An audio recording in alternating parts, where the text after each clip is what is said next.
안녕하세요. 문명을 다루면서 계속 등장한 역사를 살펴보지 않을 수 없네요. 근대까지는 거의 철학자들이 역사를 다뤘고 현대는 역사학자들이 사료 중심의 실증주의에 입각해 역사에서 철학을 제거했죠.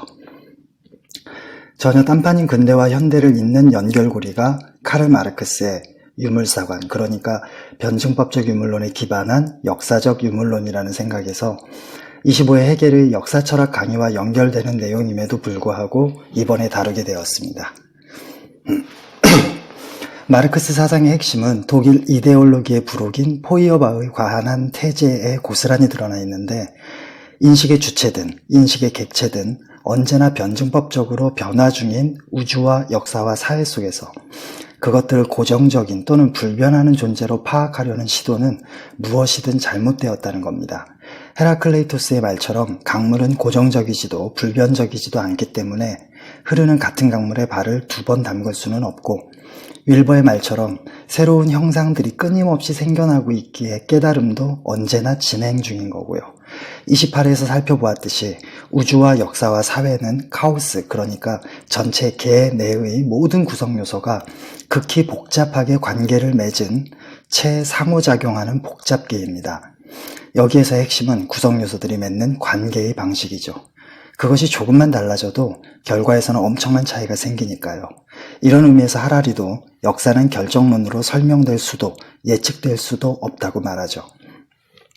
지금까지의 모든 철학적 논의에서 묵살되어 온, 그러나 가장 중요한 핵심 요소인 이런 관계성을 부활시킨 마르크스는 관계성은 사회적 실천, 그러니까 감성적 활동을 통해 맺어진다고 보았습니다.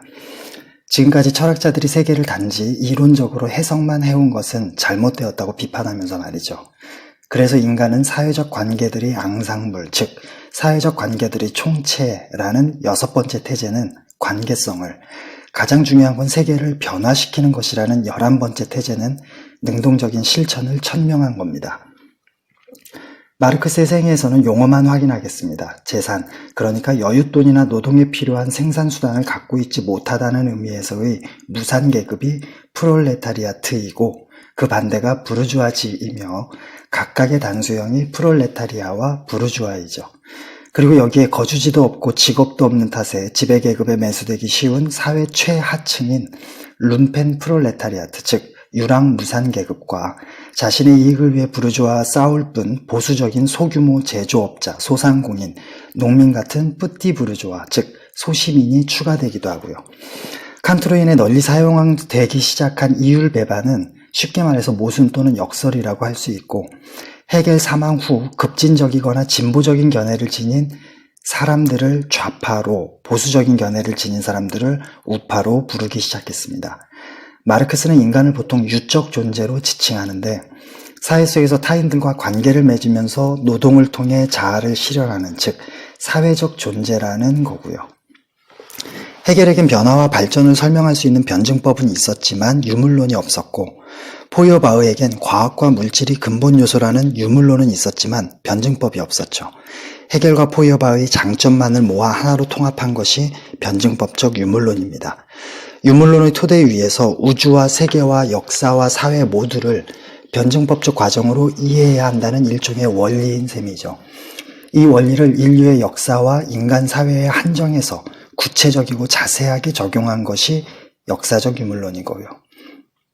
만물이 왜 변하는지를 설명하는 대립물의 투쟁과 통일의 법칙, 만물이 어떻게 변하는지를 설명하는 양질전화의 법칙, 만물이 어떤 방향으로 변화하는지를 설명하는 부정의 부정법칙은 변증법적 유물론을 지탱해주는 세 가지 소원리라고 할 수 있습니다. 그리고 이 세 원리는 뉴턴의 제2운동 법칙인 F는 ma나 아인슈타인의 특수상대성 이론인 E는 mc 제곱에 맞먹는 인문사회과학의 자산이기도 하고요. 역사와 관련한 5가지 질문 중 3가지가 나옵니다. 나머지 2가지는 다음 시간에 다룰 거고요. 첫 번째는 역사에는 일정한 방향과 법칙이 있는가, 있다면 진보인가 퇴보인가 아니면 순환인가, 또 그 최종 형태는 무엇인가 하는 겁니다. 과학과 기술이 결합한 산업혁명과 인간 이성의 위대함에 흠뻑 취한 계몽주의라는 시대적 패러다임 속에서 누구도 보편적인 원리와 법칙이 지배하는 과학적인 세계관과 이성이 가져올 진보주의의 유혹을 뿌리칠 수 없었죠. 그래서 역사는 단기적으로는 우연과 퇴보처럼 보일 때도 있지만 장기적으로 보면 필연적으로 진보하고 발전할 수밖에 없는 보편적인 법칙이 있다는 데에는 칸트와 헤르더와 헤겔과 마르크스 모두가 동의합니다. 다만 앞의 세 명에게 법칙은 추상적이고 정신적인 이성이 마치 자유의지를 지닌 인격체처럼 자기를 실현해 나가는 과정인데 반해 마르크스에게 법칙은 글자 그대로 원리 또는 자연 법칙을 뜻하죠. 중력의 역제곱 법칙 또는 일정한 온도에 이르면 물이 수증기가 되거나 얼음이 되는 것처럼 물질적인 조건이 변하면 인간과 사회의 모든 것도 변할 수밖에 없다는 겁니다.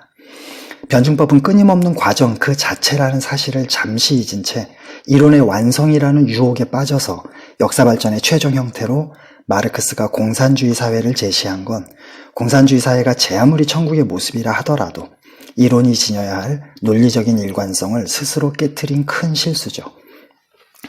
두 번째, 역사를 움직이는 원동력은 무엇인가라는 질문에 칸트는 자연의 계획과 목적이라고 생각했고 헤겔은 칸트의 생각에서 자연을 정신, 즉 이성으로 대체했으며 헤르더는 자연과 정신의 결합으로 보았지만 마르크스는 물질적, 즉 경제적 생산력의 변화라고 말합니다.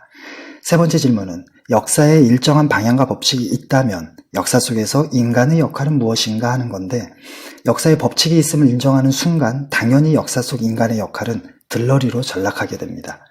인간은 역사 발전의 속도와 정도에만 영향을 끼칠 수 있을 뿐 역사의 방향을 바꾸거나 발전을 저지할 수는 없다는 거죠.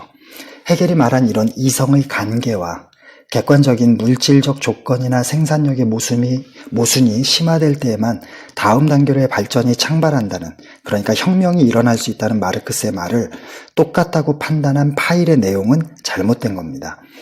20회와 23회에서 언급한 사과와 오렌지 중 무엇을 좋아하느냐는 질문을 기억한다면, 그리고 25회에서 언급한 자유의 독특함은 제한됨으로써 실현된다는 데 있다는 헤겔의 말을 기억한다면 우리는 역사의 법칙을 인정하면서도 여전히 자유의지를 지닌 인격체로 충분히 남아있을 수 있기 때문이죠. 성취감은 강제적인 의무가 아닌 자발적인 힘겨움과 함께 다니듯 자유는 항상 구속과 억압이 아닌 제한과 함께 다닙니다. 어떤 제한도 없다면 그것은 자유가 아니라 방종이죠. 제한은 구속과 억압이 아니라 자유를 지키고 실현하기 위한 조건이자 울타리입니다. 중력이 구속과 억압이 아니라 지구상에서 인간의 자유로운 삶을 가능하게 하는 조건이자 울타리인 것처럼요. 따라서 마르크스가 말한 역사의 발전 법칙인 물질적 조건이나 생산력의 모순은 제한이자 중력인 셈이죠. 원리와 법칙은 스스로는 아무것도 할 수 없습니다. 역사는 필연이지만 그 필연을 쟁취하는 것은 인간의 자유로운 실천이죠. 이것이 마르크스가 말한 필연적인 역사 속에서 갖는 인간의 역할입니다. 왼쪽으로 50도 구부러져 있는 철사 한 가닥을 다시 똑바르게 세우려면 오른쪽으로 몇 도를 구부려야 할까요? 100도입니다. 만일 똑같이 오른쪽으로 50도 구부리면 철사는 왼쪽으로 25도 기울어져 있죠. 고대 원자론자들과 포이어바흐 등 몇몇을 제외하면 헤겔에 이르기까지 거의 모든 철학자가 하늘만 쳐다봤다고 해도 과언이 아닙니다. 2000년 이상을 정신적으로 기울어진 채 있던 철학을 똑바르게 세우려면 어떻게 해야 될까요?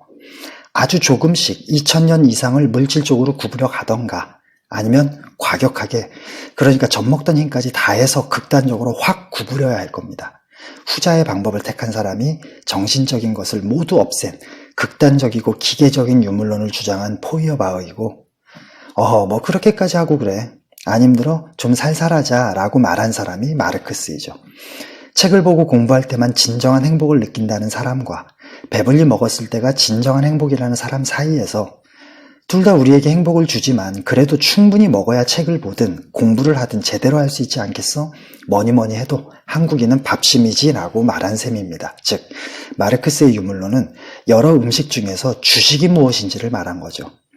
그러나 공산당 선언에 언급된 사고방식과 가치관 같은 인간의 의식이 그의 물질적 존재 조건이나 사회관계가 변함에 따라 변화한다는 것을 이해하는데 그리 깊은 직관이 필요할까라는 마르크스의 말도 극단주의적, 그러니까 오로지 정신 아니면 오로지 물질일 거라는 양자택일적 편견에 사로잡힌 우리 귀에는 오로지 물질만이 중요하다로 들릴 뿐입니다. 하지만 사실 우리는 일상생활에서 늘 마르크스의 말을 경험하고 있죠. 여전히 유전무죄, 무전유죄인 사법부의 수많은 판단이 검찰의 하는 짓거리가 정치인의 불법 청탁이, 대기업의 특권의식이 불공평하다고 생각됩니까? 그건 여러분의 출신 배경, 즉 물질적 존재 조건과 학벌 및 사회적인 지위가 지금과 같아서일 뿐이죠. 만일 여러분이 판검사나 정치인이나 대기업 가문에서 태어나 어떻게든 좋은 학벌을 획득하고 사회적으로 높은 지위에 있다면 지금 옳다고 확신하는 사고방식과 가치관은 180도 변할 겁니다. 여러분이 돈 한 푼 없을 때, 그리고 반대로 지갑에 수표가 두둑할 때 백화점에 쇼핑 갔다고 생각해보는 게 더 쉬운 예일지도 모르겠네요. 여러분의 마음가짐, 걸음걸이, 점원들의 시선, 상품을 둘러보는 속도 등 그 모든 게 천양지차일 테죠. 결론적으로 마르크스는 오로지 물질만을 주장한 게 아니라 19회에서 언급한 외부와 내부가 물질과 정신이 균형을 맞추려는 항상성인 스피노자의 코나투스와 똑같은 말을 한 겁니다. 다만 주된 것과 부수적인 것이 무엇인지를 구분했을 뿐이죠. 이것을 조금 다르게 보면 물질적 조건을 장악한 지배계급이 그 시대를 주도하는 철학이나 사상 같은 정신적 영역도 장악한다는 말이 되는데, 경제력과 군사력의 발전은 문화적 우위를 수반한다는 세뮤얼 헌팅턴의 말과도 일맥상통한다고 볼 수 있습니다. 역사는 물질적 조건들의 변화에 따른 인간의 실천 과정이고, 그런 과정에서 탄생한 것이 사회이며, 역사와 사회는 지금까지 그리고 앞으로 대여섯 단계에 걸친 변증법적 과정에 있다고 마르크스는 말합니다. 이것을 한 문장으로 요약하면 물질적 조건들인 하부 구조가 인간의 실천을 통해 발생한 종교, 사상, 정치, 법, 사회, 국가, 역사와 같은 상부 구조를 결정한다는 거죠. 하부 구조와 상부 구조를 합해서 사회 구성체라고 하고, 그래서 1980년대 우리나라의 모습은 어땠는지 당시 대학생들과 지식인들이 마르크스주의적 관점에서 몰두한 논쟁을 사회 구성체 논쟁이라고 부르죠. 변증법적 유물론이라는 원리를 인류의 역사와 인간 사회에 한정해서 구체적이고 자세하게 적용한 역사적 유물론은 사적 유물론 또는 유물사관으로도 불리죠. 마르크스가 독일 이데올로기에서 체계화했고, 정치경제학 비판의 서문에는 그 핵심을 요약 정리해 놓았고요. 24회 정신현상학과 25회 역사철학 강의에서 살펴보았듯이 해겔은 세계와 역사와 사회가 어떤 원동력에 의해서 어떤 방식과 모습으로 발전하는지에 대해서는 굳게 입을 다물었지만 마르크스는 명확하게 정의하죠. 앞서도 살펴보았듯이 세계와 역사와 사회 발전의 원동력은 물질적 조건이고 발전 방식과 모습은 다음과 같습니다. 새로운 세대는 앞세대의 각종 생산 도구와 기술 같은 생산 수단과 그에 비례하는 생산성을 물려받죠. 생산수단과 생산성을 합해서 생산력이라고 합니다. 그와 동시에 생산수단의 소유를 놓고 사람들 사이에 형성된 특정 관계, 즉 생산관계도 물려받고요. 생산력과 생산관계를 합하면 특정 시대의 전체적인 생산활동의 방식을 가리키는 생산양식이 됩니다. 즉 생산양식이 사회와 역사의 발전 단계를 결정하는 기준이 되는 거죠. 시간이 지나면서 새로운 생산수단이 개발되고 그에 비례해 생산성도 향상되면서 시대는 새로운 생산관계를 요청하지만 기존의 생산관계는 기득권을 유지하려는 지배계급의 몸부림으로 인해 좀처럼 변할 기미가 보이지 않습니다. 그때부터 생산력과 생산관계의 모순이 쌓여가던 어느 순간 혁명을 통해 새로운 생산관계가 등장하면 그에 맞춰 새로운 생산 양식이 경제적 토대로 자리를 잡으면서 상부 구조도 변화하죠. 이것이 마르크스가 제시하는 하나의 사회와 역사에서 다음 사회와 역사로 발전하는 방식이자 모습이고, 그것은 지금까지 그리고 앞으로 대여섯 단계에 걸쳐 발생한다고 말합니다. 그 단계들이 역사적 유물론의 핵심이죠. 생산수단의 공동소유, 공동생산, 공동분배를 특징으로 한 원시공산제 사회에서 출발해 생산수단의 사적 소유를 기반으로 한 소유주 노예의 생산관계 하에서 잉여물을 생산한 고대노예제 사회를 거쳐 토지를 기반으로 한 영주 농노의 생산관계 위에 성립한 중세 봉건제 사회로 발전했고, 프랑스 대혁명이라는 부르주아 혁명과 산업혁명으로 인해 상품을 기반으로 한 자본가 노동자의 생산관계 위에서 근대 자본주의 사회가 등장했습니다. 그리고 엥겔스의 지적처럼 사회적 생산과 사적 소유라는 근본적인 모순을 지닌 자본주의 사회는 결국엔 프롤레타리아트 혁명을 통해서 프롤레타리아트 독재와 노동에 따른 분배가 이루어지는, 그러니까 노동한 만큼 가져가는 상대적으로 낮은 단계인 사회주의 사회로 발전했다가 모든 계급이 사라지고 필요에 따른 분배가 이루어지는, 그러니까 노동의 여부와는 상관없이 필요한 만큼 가져가는 높은 단계의 공산주의 사회라는 최종 형태에서 그 발전을 마감하죠. 다만 자본주의 사회에서 사회주의 사회로의 이행 과정에는 경쟁 자본주의에서 독점 자본주의로 다시 국가 독점 자본주의, 즉 제국주의라는 소단계가 존재할 수도 있고요. 공상적 사회주의자들을 비롯해 블랑키, 푸르동, 바쿠닌, 블랑 등은 모두 사회 전체를 여전히 하나의 가족으로 보는 한계를 가지고 있었다고 비판하면서 마르크스와 엥겔스는 신성가족에서 물리적인 힘을 동원한 급진적인 방법을 통해서만 사회주의가 건설될 수 있음을, 프롤레타리아트가 중심이 되어 이끌고 다른 계급들이 그 지도 하에 연대하는 방식으로, 그리고 하나의 국가를 넘어 국제적 연대가 형성된 이후 각국에서 동시다발적으로 전 세계적인 프롤레타리아트 혁명을 일으켜야 한다고 주장합니다. 29회 총균세에서 살펴본 가축화 과정처럼 이 여러 조건 중 하나라도 어긋나면 강력한 힘과 지지 기반을 지닌 지배계급과 주변 국가들의 저항에 막혀서 프롤레타리아트 혁명은 실패할 수밖에 없다는 이유에서이죠. 누가 뭐라고 해도 마르크스의 사상은 한 세기를 풍미했습니다. 사회주의 혁명은 자본주의가 정점에 달해 높은 생산력을 자랑하는 국가에서 시작되리라는 마르크스의 예측을 비웃기라도 하는 듯 1917년 레닌과 볼셰비키에 의해 농업 위주의 후진국인 당시 소련에서 최초로 발생했죠.